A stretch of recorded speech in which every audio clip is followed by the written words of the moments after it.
part of. But I want to talk to you today, particularly to the educators and the students and things, and tell you a little encouragement goes a long way.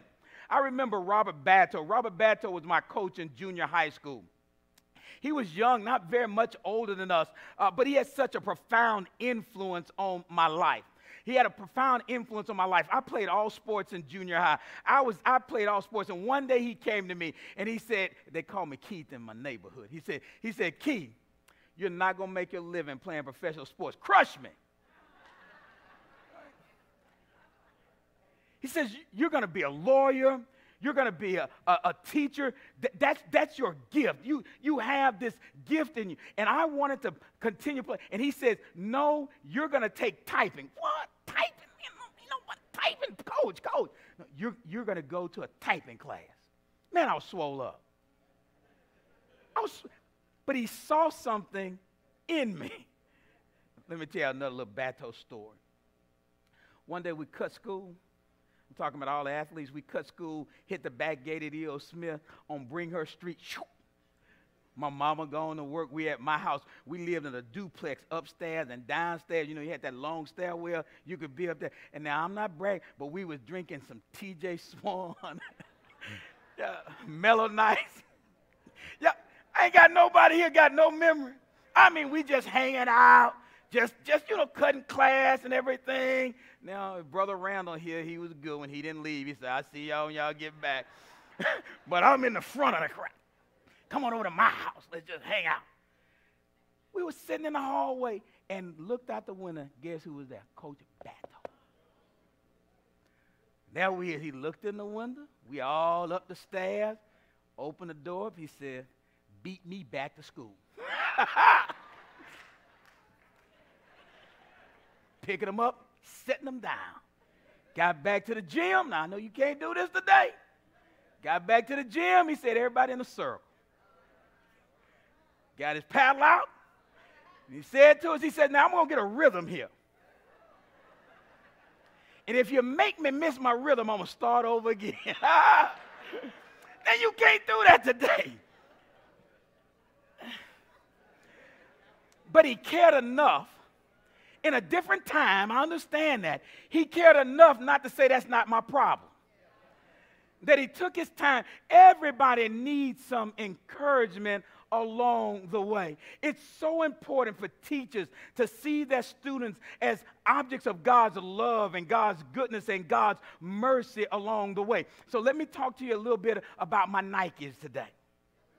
Y'all did notice I was preaching in my Nikes, huh? I know y'all checking me out. Yeah. So I want y'all to give you a little Nike language. Nike really don't care about us. Y'all remember last week I told you got to know why you invited to the party. Nike cares about selling Nikes. And this seems to be a prime opportunity, but that's all right. God can use folk that don't care about you to bless you. Now, since Mr. Kaepernick has been deprived of earning his living in his chosen sport, God done opened up another door. Won't he do it? God has opened up another door. So I'm not endorsing Nike, but I'm just saying sometimes you got to make a little step. You ain't got to be loud about everything. And so I had a meeting. With the bishop of our church. What day was it, Mama? Wednesday? I think it was Wednesday. I put on my purple Phyllis Wheatley Nikes. Went down there, met with the bishop, crossed my leg with my Nikes on. Sometimes you got to let folk know I am engaged. I do know what's going on. And then, by the way, we all going to buy some tennis shoes somewhere, right? Now, just in case, I want y'all not to get this twisted. These, I think, was $59.10 off. I ain't going crazy on the Nike thing. And by the way, I don't even know what kind of Nikes they is. But I want to say a statement. Sometimes, you've got to understand, even folk who aren't for you, God can be using that situation to be a blessing for you.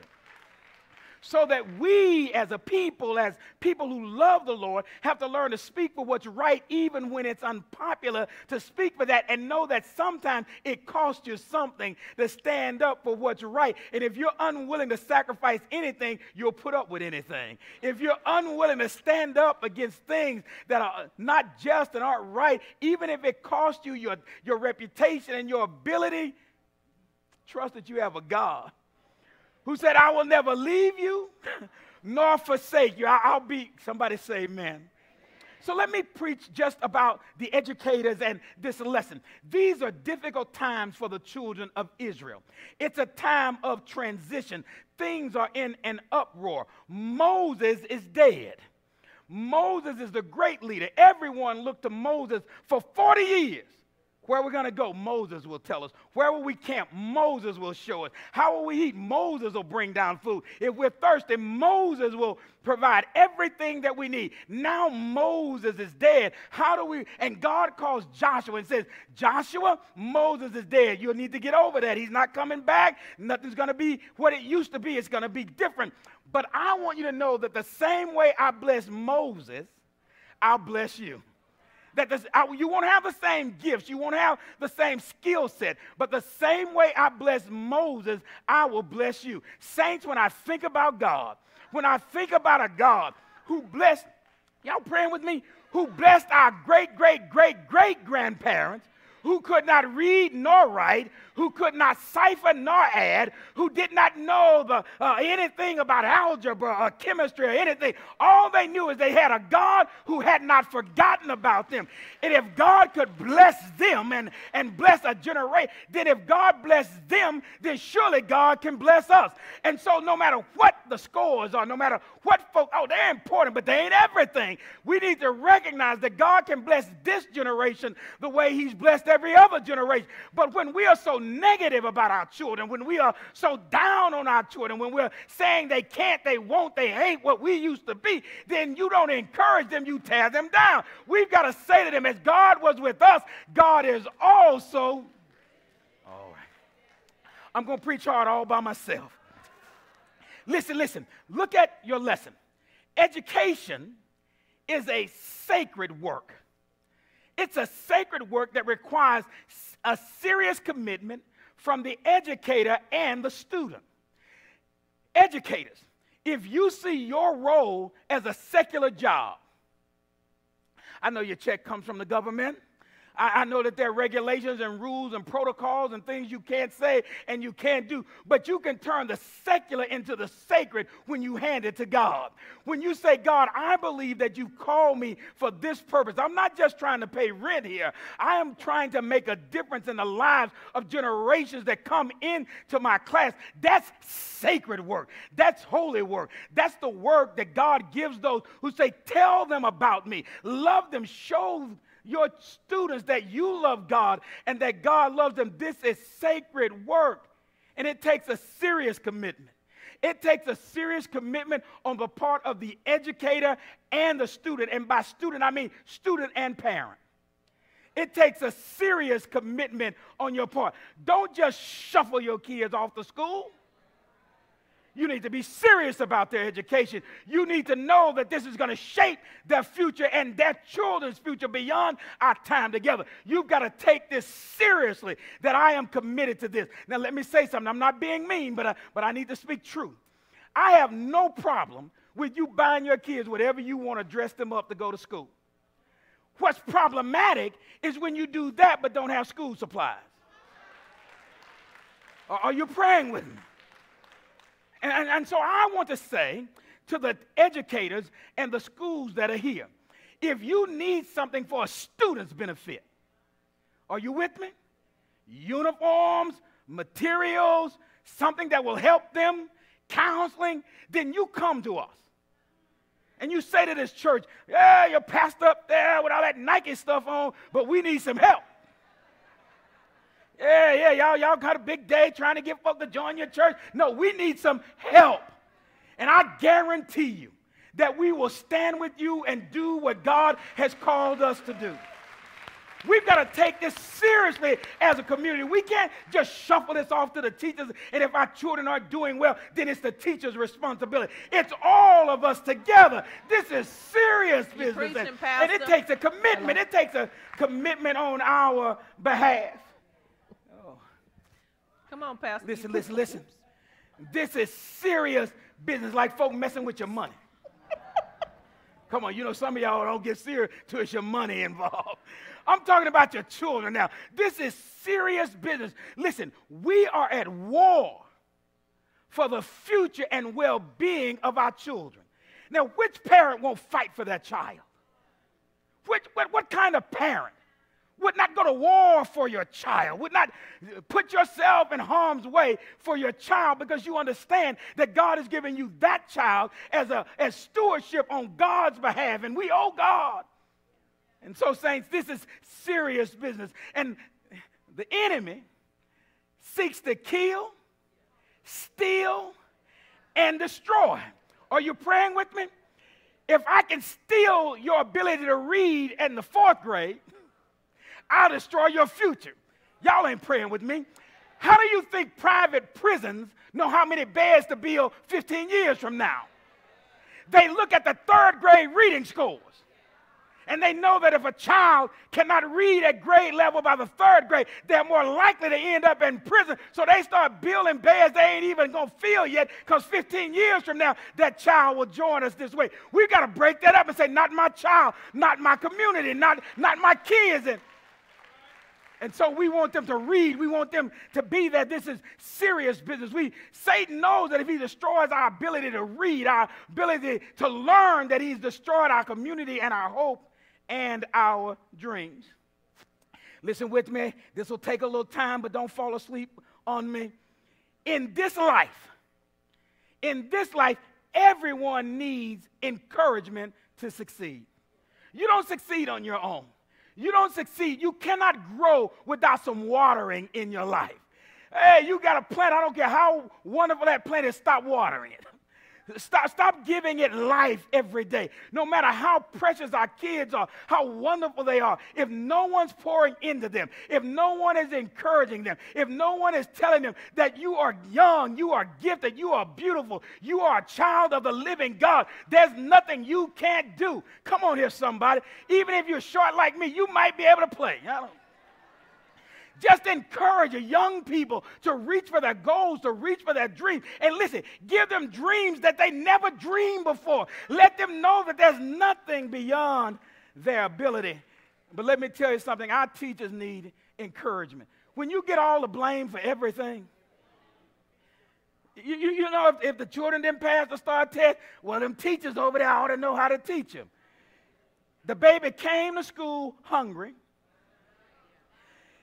Y'all fuss and fight all night.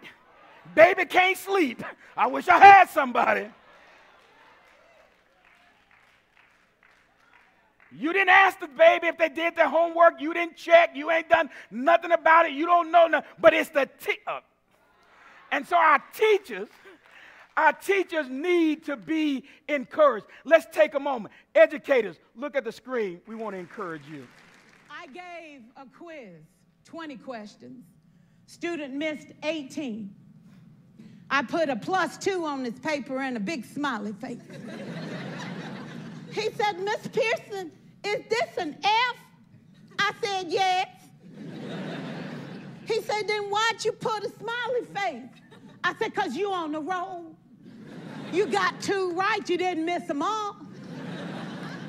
I said, and when we review this, won't you do better? He said, yes, ma'am, I can do better. You see, -18 sucks all the life out of you. +2 said, I ain't all bad.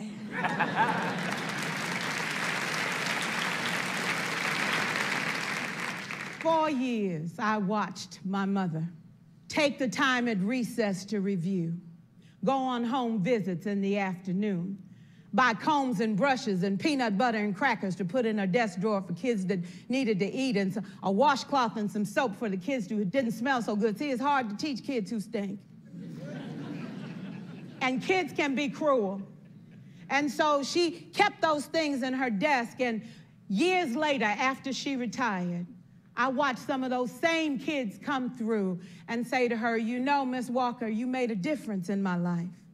You made it work for me. You made me feel like I was somebody when I knew at the bottom I wasn't. And I want you to just see what I've become. And when my mama died 2 years ago at 92, there were so many former students at her funeral. It brought tears to my eyes, not because she was gone, but because she left a legacy of relationships that could never disappear. Can we stand to have more relationships? Absolutely. Will you like all your children? Of course not. And you know your toughest kids are never absent. Never. You won't like them all, and the tough ones show up for a reason. It's the connection. It's the relationships. And while you won't like them all, the key is they can never, ever know it. So teachers become great actors and great actresses, and we come to work when we don't feel like it, and we listen to policy that doesn't make sense, and we teach anyway. We teach anyway because that's what we do. Teaching and learning should bring joy.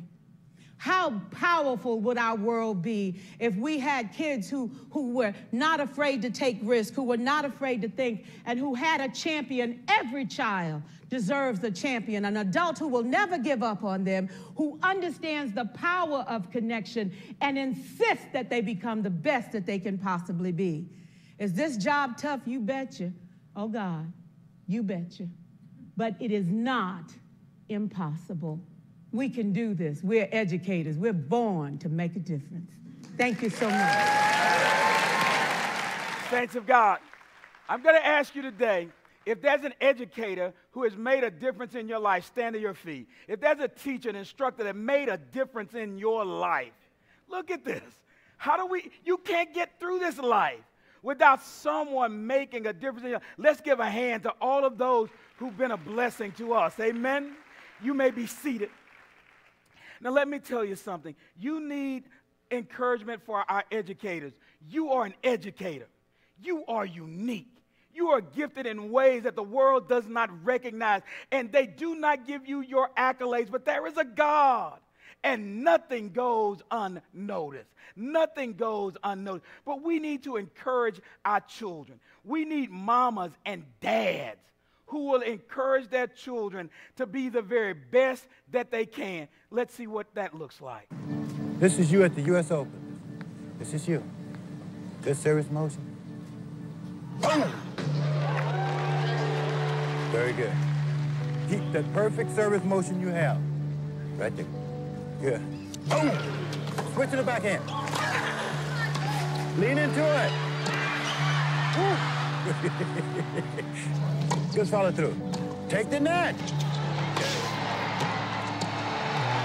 Nice try. Make sure you're controlling that ball on every shot. There you go. Very good. Back, back, back. Put it away. Be tough, just like you want to win. Just like you at the U.S. Open.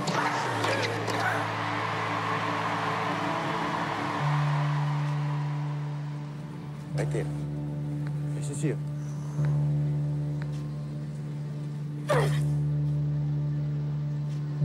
Very good, Serena Williams. Sometimes when you're in Compton, you got to be dreaming about Australia. Sometimes when you're in Compton, you got to be dreaming about the French Open. You got to be dreaming about Wimbledon. You have to have dreams for your children and encourage them. Particularly dads, we have to do that. Let me tell you about my girls. And I know it's hard. My girls are like most dads. You think your kids are outstanding. My wife and our daughters, sometimes people will ask us about our kids. And when we tell them where they went to school, people always have these odd reactions. So stay with me. So they'll say, oh, what, your daughters are off in college? Yes, where are they? And then I say, well, one's in Harvard. And then they kind of look and they say, where are the others? In Yale. Now, what? Now listen with me. A part of that had to do with the color we are. Listen to me. The expectation is, well, wait a minute. What's going on, right? And so now say, well, she's a graduate of Harvard University practicing law. I have another daughter who has multiple masters from Yale, working on a PhD from Yale. They'll say, you all must be so proud of them, like any other parent. Now let me tell you, because when they were in utero, when they were in their mother's womb, we read to them. We read them. I remember when they were in elementary school, in kindergarten, and they went off, and we were in the Klein school district, and there weren't kids there who looked like, and you know, they go and they teaching you your colors, and they read book. My baby took the book, read it to the teacher. The teacher come out and say, you didn't tell her she could read. Well, you didn't ask me if she could read. You know why? Because we started reading to them from the time they got here.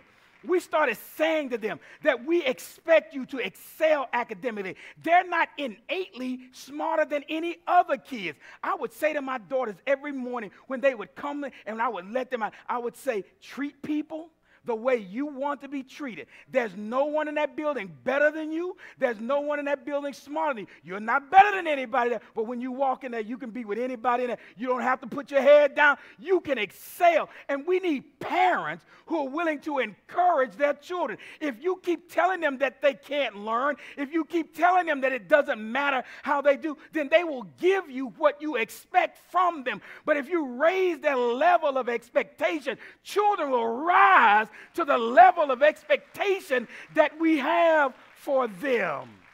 We don't allow them to go to the least common denominator. We say to them that there's greatness in you. You can be a blessing. It doesn't matter where you come from. You can be blessed along the way. We need to encourage our young people, our children, in this way. It will take strength, courage, and discipline.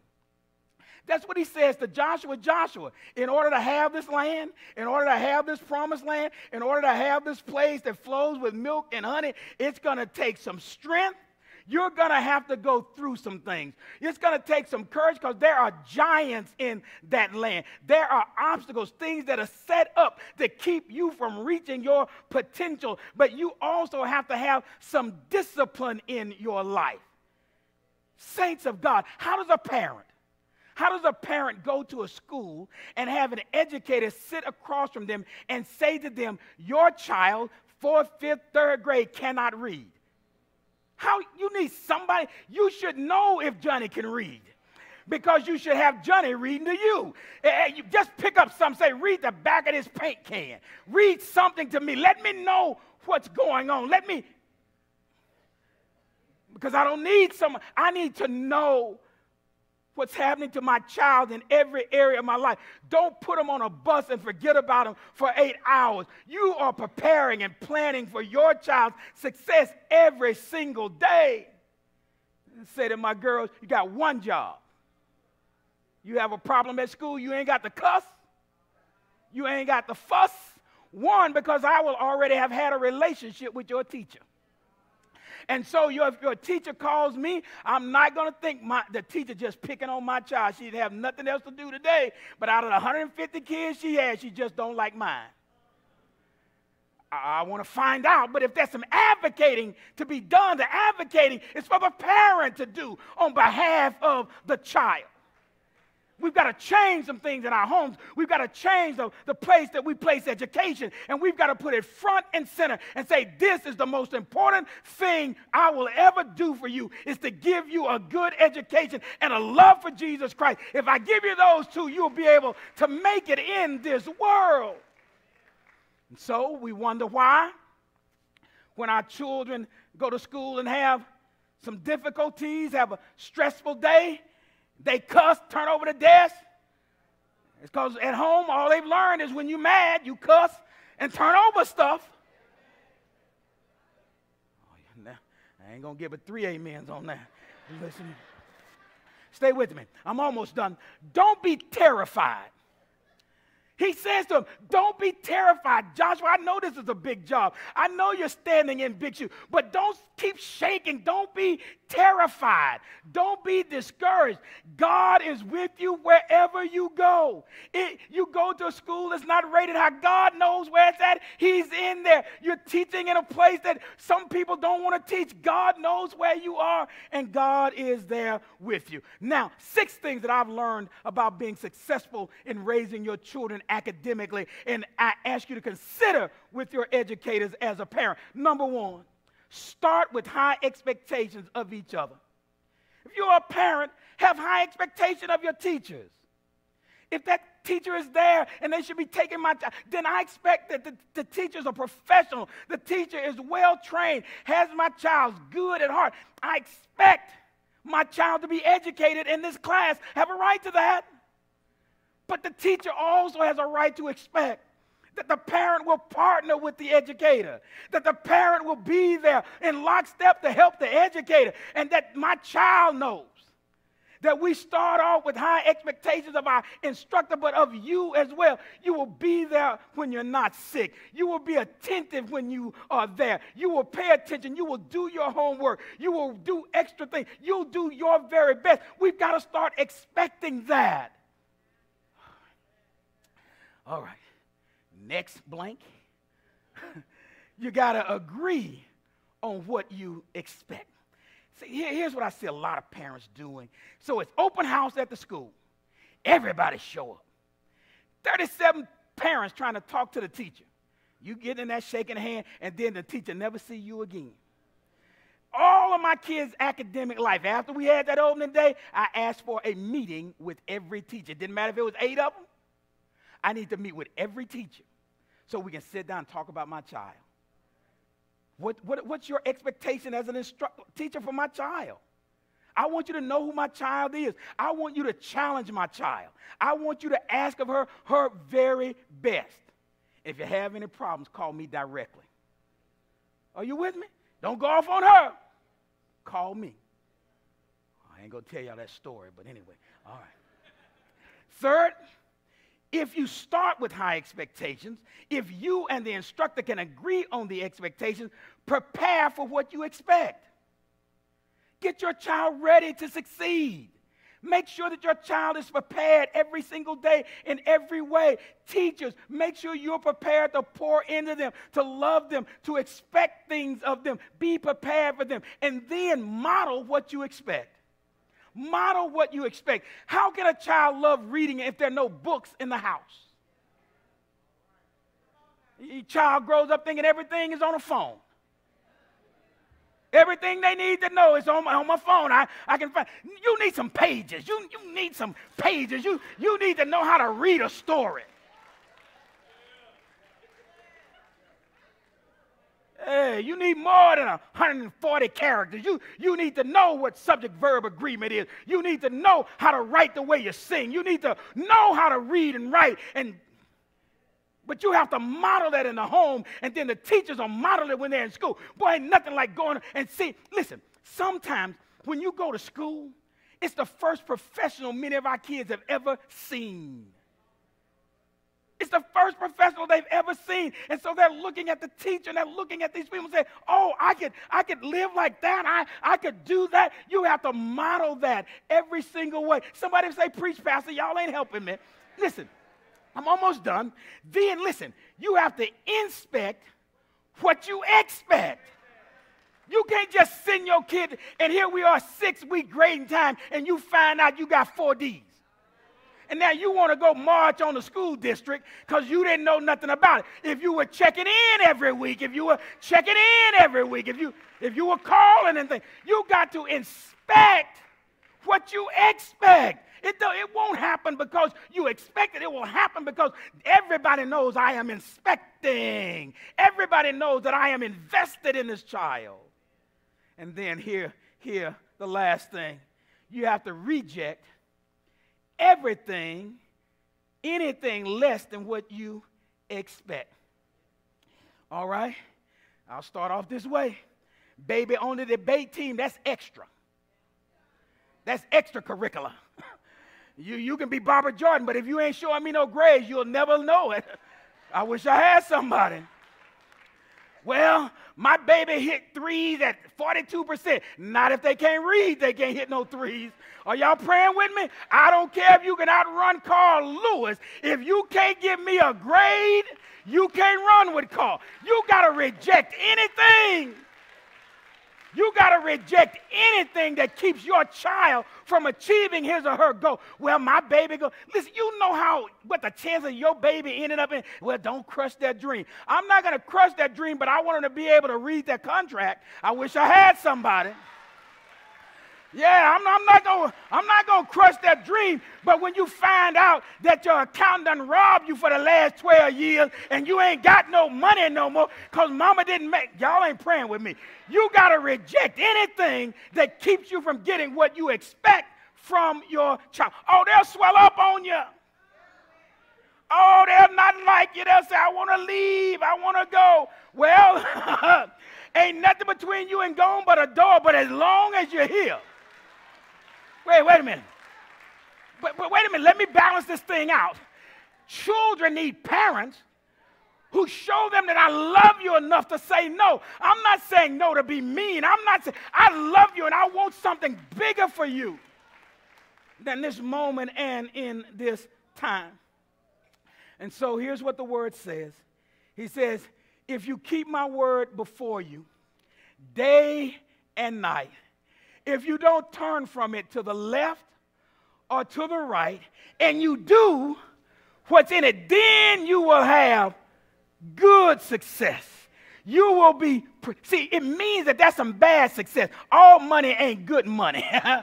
Everything, I ain't got time. Everything that you got that you're wearing ain't worth what you had to do to get it, huh? I wish I had somebody. Everything you driving ain't worth what it takes to keep it. And so when we get past that, we start understanding what success really looks like. It means that I am a decent human being who loves my neighbor, who loves my enemy, who tries my very best to live the way God has called me to live. Somebody who cares about my neighborhood and my community, and I'll do anything I can to help not just my child, but someone else's child. Good success isn't your address.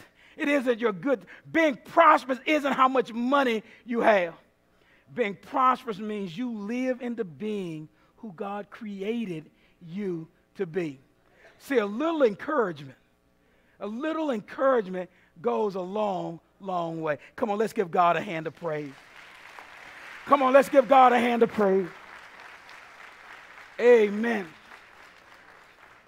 Coach Sims, you know, I had that meniscus surgery. I'm kind of feeling a little something there. I don't know how I'm going to feel when I get back home. But right now, I'm feeling something. The Lord is so good. Our children are so wonderfully gifted. But if we don't water them early, we stunt their growth. We keep them from blooming and becoming what they were called to be. Maybe today, there's somebody, I know it doesn't sound like an evangelist, but maybe there's somebody who doesn't know Jesus. And saints, if you don't know him, you don't need this church, you don't need this preacher, but you certainly need Jesus. Today, will you come and join me here? Give your life to Jesus, and we'll trust that he'll lead you to where you need to serve. But if you've been worshiping with us and you're looking for a place to worship, and the Holy Ghost is telling you that this is the place, I invite you to come and join me here today. Will you stand with the choir as they sing just a little of this song? I need you. Will you come? You need me. We're all a part of Will you God's come today, wherever you are, whatever you've been going through? God is with you and God is for you. We're all a part of God's body. It is his will that every need be supplied. You are important to me. I need you to survive. You are important. You are important to God. I need Come and give your life to him. It will change everything for you and your family, generation to generation. I need you. You need me. We're all a part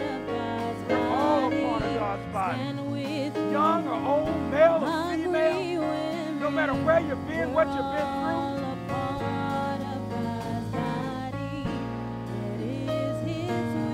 That every need be supplied. Lord, you are. And Lord, we need you.